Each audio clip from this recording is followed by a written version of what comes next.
मेरे पिछले वीडियो में आपने सुना होगा कि मार्स कभी एक जीता जागता प्लैनेट था, एकदम पृथ्वी की तरह।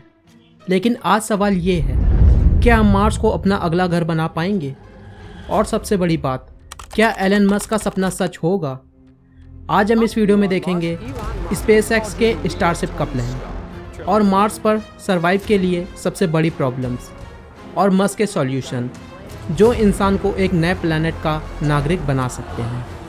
और मैं इस बात की गारंटी देता हूँ कि अगर आप इस वीडियो में पूरी तरह लास्ट तक इन्वॉल्व होंगे तो आपको लगेगा जैसे आप खुद भी मार्स की जर्नी पर निकल चुके हैं। तो सीट बेल्ट बांध लीजिए, मिशन पर निकलते हैं। एलन मस्क का मार्स मिशन कोई साइंटिफिक फिक्शन नहीं है, बल्कि एक रियलिटी प्रोजेक्ट है। 1990s में जब मस्क इंटरनेट से बिलियनियर बने, उन्होंने डिसाइड किया कि उनकी असली लेगेसी धरती के किसी एक कंपनी से नहीं, बल्कि एक नए प्लैनेट से जुड़ी होगी। 2002 में मस्क ने स्पेसएक्स स्टार्ट किया, एक सिंपल विजन के साथ, ह्यूमन को मल्टी प्लैनेटरी बनाना।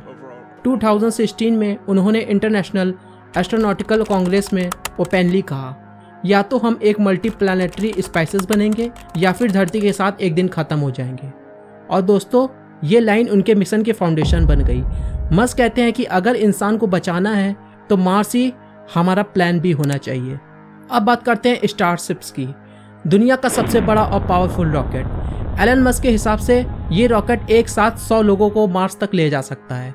स्टारशिप्स की हाइट है 120 मीटर, यानी 40 फ्लोर की बिल्डिंग जितनी। मतलब एक बार रॉकेट उड़ने के बाद फिर से उसका यूज़ हो सकता है, जिसका कॉस्ट 10 गुना कम हो जाती है।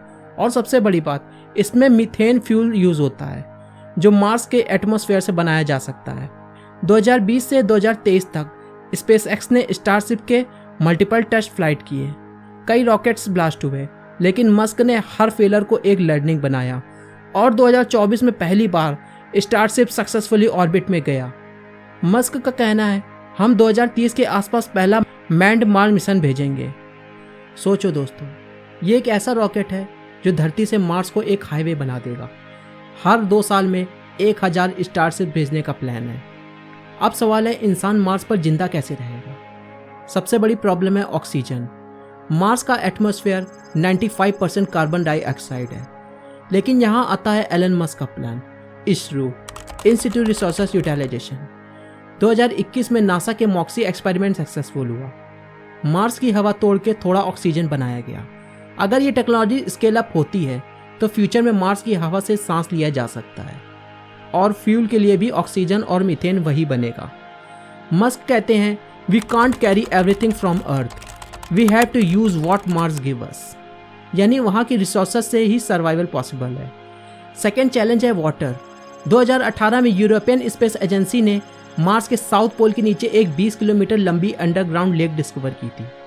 इसकी फुल डिटेल मैंने अपने फर्स्ट वीडियो में जिक्र की थी, डिस्क्रिप्शन में लिंक है, वहाँ जाकर आप देख लीजिएगा। और मार्स के ग्लेशियर में आइस काफ़ी क्वांटिटी में मौजूद है। मस्क के हिसाब से अगर हम आइस को मेल्ट कर लें तो पीने के लिए वाटर मिलेगा, फार्मिंग पॉसिबल होगी और इलेक्ट्रोलिसिस से ऑक्सीजन प्लस हाइड्रोजन फ्यूल भी बन सकता है। सोचो दोस्तों, मार्स का पानी खुद एक रिसोर्सेज फैक्ट्री बन सकता है। अब सवाल उठता है, सर्वाइव करने के लिए खाएंगे क्या? एलन मस्क का प्लान है मार्स पर ग्रीन हाउस बनाने का। ये डोम्स के अंदर हाइड्रोपोनिक्स और एरोपोनिक्स फार्मिंग होगी, यानी पानी के बिना सिर्फ न्यूट्रिएंट्स से प्लांट्स ग्रो करना। नासा ने already ISS International Space Station पर सक्सेसफुली लेट्यूस उगाया है। मस्क कहते हैं, if we can grow food in space, we can grow food on Mars. और सबसे बड़ी बात, मार्स के रेगिस्तान से सॉइल एक्सपेरिमेंट में न्यूट्रिएंट्स मिले हैं जो प्लांट्स को सपोर्ट कर सकते हैं। और फिर सबसे डेंजरस चैलेंज है रेडिएशन। मार्स पर ओजोन लेयर और मैग्नेटिक फील्ड नहीं है, इसलिए सन के रेडिएशन से बचना मुश्किल है। मस्क का सॉल्यूशन, मार्स का लावा ट्यूब, ये अंडरग्राउंड टनल्स होते हैं जो बिलियन साल पुराने वोल्केनिक इरप्शन से बने हैं। इन टनल्स के अंदर बेस बनाया जा सकता है जहां रेडिएशन 90% तक कम हो जाती है। और 3D प्रिंटर्स के थ्रू मार्स की मिट्टी से प्रोटेक्टिव वॉल्स बनाकर शेल्टर रेडी किए जा सकते हैं। एक और बड़ी प्रॉब्लम है मार्स की ग्रेविटी, जो सिर्फ धरती का 1/3 है। लो ग्रेविटी में मसल्स वीक हो जाते हैं, बोन्स ब्रिटल हो जाते हैं। मस्क कहते हैं कि रेगुलर एक्सरसाइज, मशीन मेडिसिन और जेनेटिक इंजीनियरिंग के थ्रू इसे कंट्रोल किया जा सकता है। और अगर सेटलमेंट्स बड़ी होती गई तो आर्टिफिशियली ग्रेविटी सिस्टम भी टेस्ट किए जा सकते हैं। एलन मस्क ओपनली कह चुके हैं, by 2050 I want a city of 1 million people on Mars.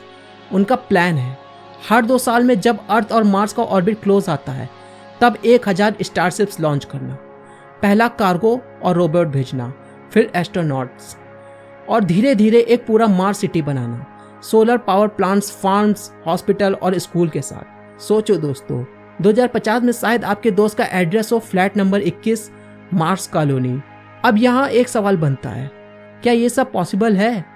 NASA के एक्सपर्ट्स कहते हैं कि ये प्लान एक्सट्रीमली एम्बिशियस है, कॉस्ट, टेक्नोलॉजी और रिस्क बहुत ज़्यादा है। लेकिन एक बात क्लियर है, स्पेसएक्स ने रॉकेट्स की कॉस्ट ऑलरेडी 10 गुना कम कर दी है। जो इम्पॉसिबल लगता था वो अब रियलिटी बन चुका है। आज से 20 साल पहले रीयूजेबल रॉकेट साइंस फिक्शन थे और आज फैल्कॉन 9 हर वीक स्पेस में उड़ रहा है। तो दोस्तों, आज हमने देखा एलन मस्क का मार्स ड्रीम का रियलिटी चेक।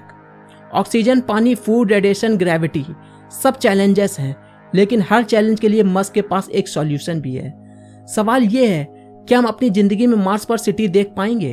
आपको क्या लगता है, क्या 2050 तक मार्स पर इंसान बस जाएगा? कमेंट्स में ज़रूर लिखना मार्स सिटी 2050।